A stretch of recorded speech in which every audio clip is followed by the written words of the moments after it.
So this is kind of shooting from the hip today, and I apologize for that. But I've been shared some information about a candidate in CD1. Y'all probably know his name, Christian Urrutia. Now, it's worth pointing out that he's received endorsement from a variety of progressive organizations, nonprofits throughout the state, most chiefly being 350NH. Now, look, the guy sort of has a record of doing things that are less than pleasant for people, mainly, sending out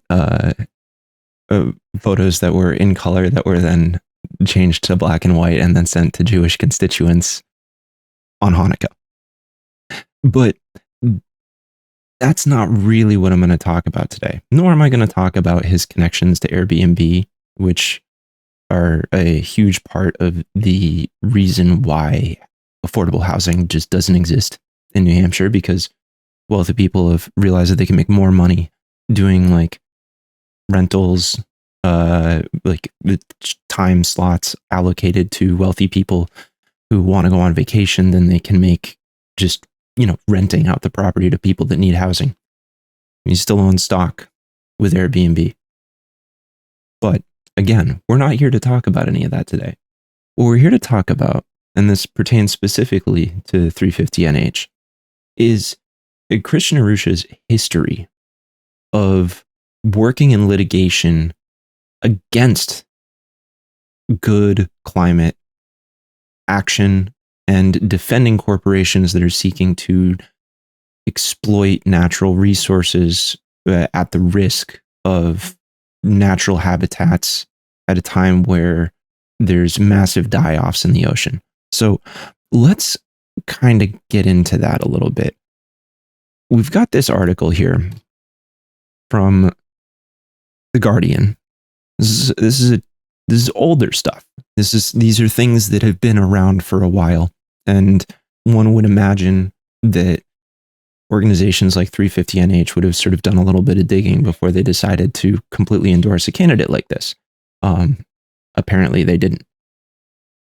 This article right here talks about a lawsuit that occurred between this company Odyssey and the Mexican government. Now, basically what happened was Odyssey decided to go and survey the ocean floor near Mexico, basically looking for exploitable resources. This company had a history of basically looking for shipwrecks. And this article goes on to explain that they got in trouble with the country of Spain after they pulled up a whole bunch of gold that they found on a boat that they had nicknamed the Black Swan, and were trying to sell it, and things became murky. They were facing a lot of litigation. They sort of backed out and they were looking to pivot. So what they did was they decided to pivot into looking for natural resources. Specifically in this case, they're looking for fertilizer, right? Ingredients in fertilizer. And they discovered some off the coast of Mexico.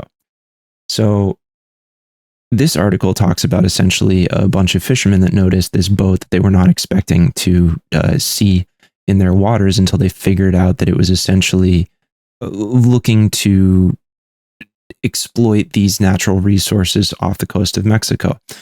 Now, they being Odyssey, claims that they would be able to do this with minimal to low impact to the environment, but there's not really any particular evidence issued that describes exactly how they would do this or by what metric they're measuring that they would have a low impact. And for these fishing communities off the coast of Mexico, they said, well, look, like this isn't really that good for us. We have no idea what the long-term impacts of this could be. And we're really concerned about the ramifications of you guys doing what would be essentially like a 50-year some odd mining exploration and endeavor to churn up these resources. Odyssey disputes this. And what they decided to do was utilize this particular obscure tool called the Investor State Dispute Settlement, or ISDS, which essentially leverages NAFTA laws to say that, hey, you agreed to engage in free trade with us, and therefore we have a right to exploit these resources. So you get into this weird quagmire between environmental laws of the home country and the interests of these corporations that are looking to profit off of resources that would be sold on markets, right? Now, Odyssey decided that what they wanted to do was they wanted to sue the country of Mexico, which they did. This is the case. They leverage NAFTA to sue for damages in the amount of $37,100,000. Now, I want y'all to guess who worked on this case right here. It's your boy, Christian Urrutia.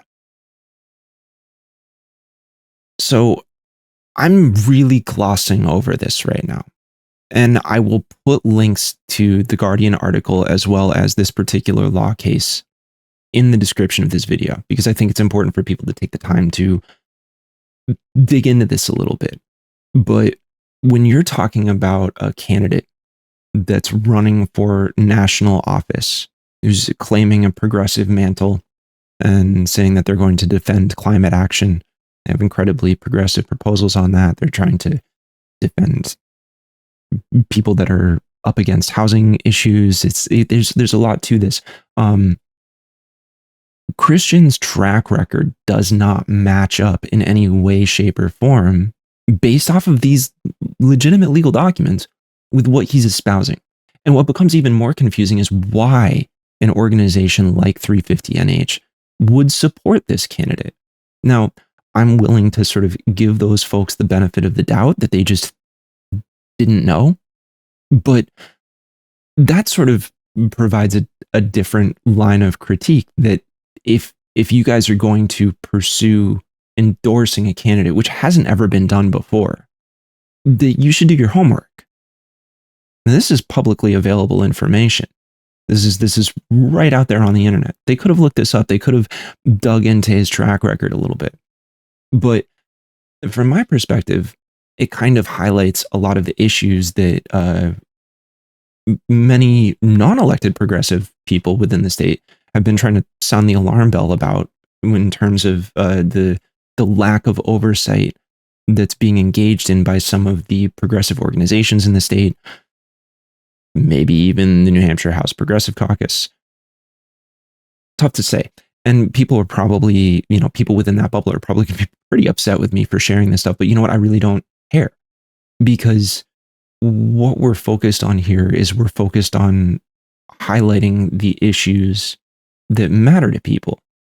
And if we're going to actually address the current situation that we're in, if we're really trying to create better branding for a progressive movement in the state of New Hampshire, then it would be very unwise to put all your chips in the basket of a candidate that could stab you in the back later, because that's going to then give ammunition to anybody who says, hey, look, your movement is full of it. You guys don't even remotely stick to the ideals that you espouse.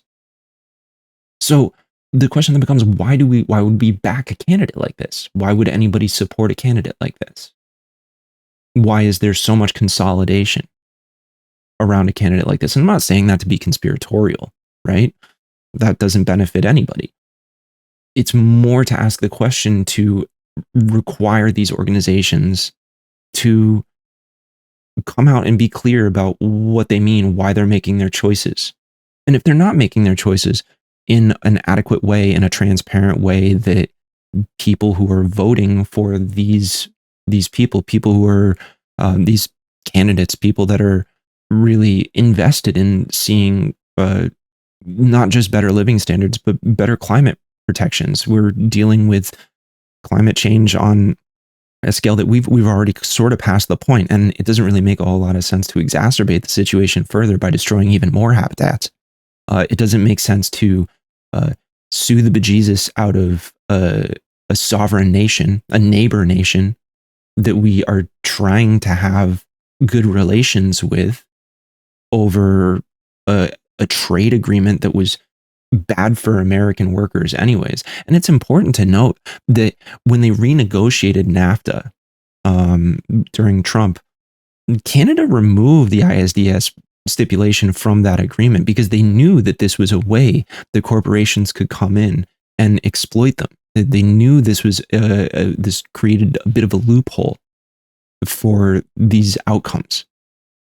And it's important for us to think about this more broadly, right? I understand that we're talking about sort of very opaque international nuanced legal discussions here. And I think that sort of the granularity of that is important to highlight because the real thing is that they're counting on you not being engaged enough to understand this. They're counting on you to be creating a very clear, compartmentalized distinction between your local issues, what you care about here in the state of New Hampshire, how you vote, what your interests are, and then hemispheric or global ramifications of the choices that those representatives would make once elected. I don't know, guys. This one just doesn't sit right with me.